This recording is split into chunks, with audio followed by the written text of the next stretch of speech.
Ever since Hal took over for his father and his brother, his deceased brother Hank, he's been a reluctant owner. He just doesn't like the spotlight. He does not like making tough decisions. He's a very shy guy. He's the antithesis of his father. And he was dragged and pulled and came in kicking, screaming to run the Yankees. If he'd had his choice, he would have never gotten involved. So he is the owner. He accepts the responsibility of the Steinbrenner name, but he's in every way possible not George Steinbrenner. That includes firing people. He just doesn't like to do it. He's trusted the organization to Brian Cashman for many, many years. It's now Brian's team. It used to be George's team. It used to be George's philosophy. It's now Brian's. And Hal has just basically allowed that to happen. And the return on the investment has been a winning year every year since Brian took over in 98. That's been the agreement since up to this point, and it's not going to change. Hey guys, and welcome back to Anzo. In today's video, we are going to be talking about Luis Severino. And unfortunately, he started the game kind of. I mean, if you count him starting the second inning and then going on from there, and it wasn't that good. Not only that, but we're going to talk about Cashman and Aaron Boone. Are their jobs on the line? Because the Yankees keep on losing the games that they need to win. And to finish it off, we have another injury, unfortunately, and we're going to get into that. So let's get into it. Aaron, you had hoped that bringing Severino in from the pen would allow him to find something. Just what did you see this evening? Yeah, just, I think just some more missed execution again. Hamilton just threw 10 pitches in the first inning. Was there any consideration to having him throw a second?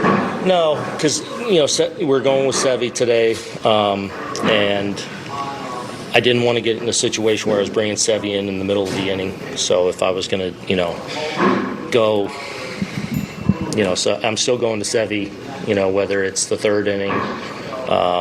So I just didn't want him to get in a situation where I'm bringing Sevy now into the middle of an inning. I also wanted to keep Hamilton potentially in play for this option, the first game potentially in Miami. So the plan was going to go one inning no matter what with him, and then, we're going to have to piece it together from there. Basically, Luis Severino just didn't do that good. Again, he just keeps on having that mentality that he's the worst pitcher in baseball, and I guess he's kind of right now because the Yankees try to work with them and say, all right, we're going to have a reliever start off the game in the first inning, then you come in the second inning because, your first inning always sucks, so maybe it's just that. And so they had him come in the second inning, and he gave up 3 runs right there and another run later on. So it's just a big crapshoot because definitely if we had other options, Luis Severino we wouldn't even be trying with him right now. But unfortunately, the Yankees are not trying or did not try in the trade deadline to find someone else to replace or boost because we're like, oh no, we'll be fine. Luis Severino is going to figure it out. But unfortunately, he's not. And it's really sad to see at this point because the guy doesn't have any confidence in his stuff. Obviously, he's trying different things. I wonder what the staff is trying to teach him, or if he's listening to them, or if he's just not executing it. I mean, it's kind of really confusing how a guy this good can go down in the crapper this quick. Unfortunately, that's what's happening right now, and hopefully he can get out of that, do a lot better, and yeah, but right now it's not helping the Yankees because we got to beat up on the White Sox. We got to win these games, but the Yankees aren't doing that, and it doesn't help that we have a Luis Severino that's struggling and giving up a bunch of runs, and so that's not fun. Luis, were you surprised to learn that they were going to go with an opener today and you would be coming out of the bullpen? Yes, a little bit. They just trying to, look ways to win games. Aaron Boone called it an execution problem tonight. How would you describe what went on tonight? I mean, of course, a little bit, just through a hanger to call us there, and he take advantage of that. I know, my leash is not going to be long, so, I know it's going to be a couple innings. So when he was coming to get me, I knew, that was a close game. I know you've tried to make adjustments in between starts. They tried to switch things up tonight, having you come out of the bullpen. What else can you do at this point to try to get back on track? I'm not sure, but right now, I'm willing to do anything to get better. to see being in the bullpen. I love being a starter, but right now, this year has not been working. I've been trying my best. I'm going to keep working, keep trying to get better. But like I said before, just these things trying different ways to get wins, to get me out there, to get me rolling. So hopefully, with Blake and, the other guys, I can find something that can kind of help me. In previous years, you've pitched at a very elite level. Just how do you digest everything that's transpired this year? I mean, a lot of people here, a lot of guys, who have my back, my family, who know the kind of pitcher that I am. Just having, the worst year of my life in baseball. So just to continue, I'm not going to stop here. I'm going to keep trying to, to get better. Bruce, were you hopeful that this would work tonight?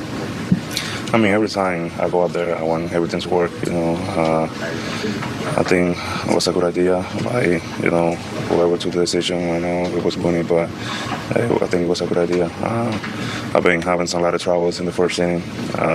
They were trying to, just bring me out in the second inning to see if that's going to happen, but, it didn't work. I gave up. I had to run homer in the first inning again. But like I said, I'm going to keep working, trying to get better. And so talking about the real source of the problem, Brian Cashman and Aaron Boone are definitely some of those two people that you can kind of point the fingers to, but more so Brian Cashman. And you would think Brian Cashman would be on the line for his job, because if any of you guys have jobs, you understand that if you don't execute in your job correctly for a long period of time, at least, I mean, even in some jobs, shorter, but a long period of time, then you kind of lose your job. It doesn't matter if maybe you have, years and years upon of great work.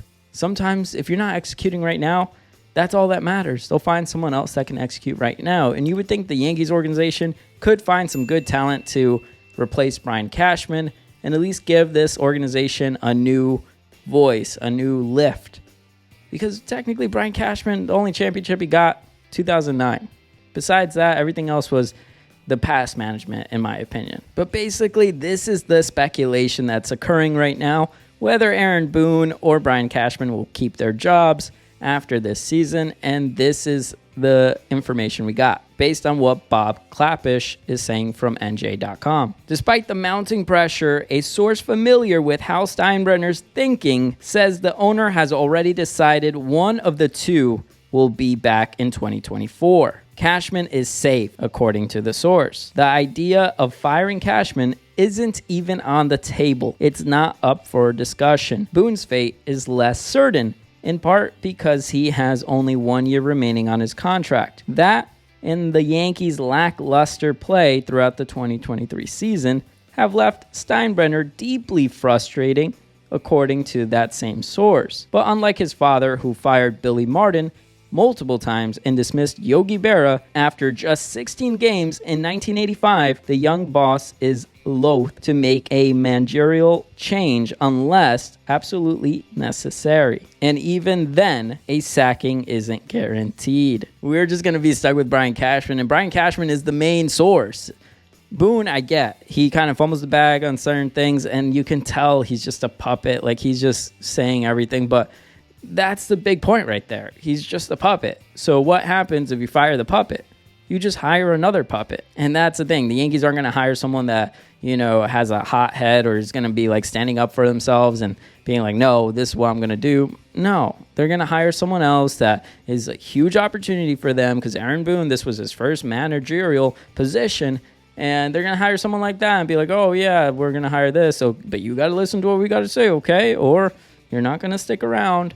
And yeah, that's how it's going to go. So this is kind of like a bunch of, maybe we'll fire Boone because he has 1 year left. And then, we'll blame him. He'll be the scapegoat. And then Brian Cashman will just be the same. You keep your job. You keep doing the same transactions you're doing. Save us money.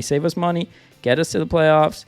But the Yankees aren't even getting to the playoffs, it looks like right now. The Yankees are losing against the freaking White Sox. Are you kidding me? But let me know your thoughts down below regarding that. At least one of these two guys supposedly should get fired after this season, and it's definitely not going to be Cashman, so it could be Boone. And to finish it off, DJ LeMahieu is injured. Unfortunately, he has some right calf tightness, and it looks like he's going to be out. We're not sure for how long, but he's going to be out, and that's pretty sucky. And again, it goes back to Brian Cashman and how he built up this whole roster, these older guys, and yeah, they perform good for 1 year, and then you sign them long term, and it looks like it just keeps going downhill from there.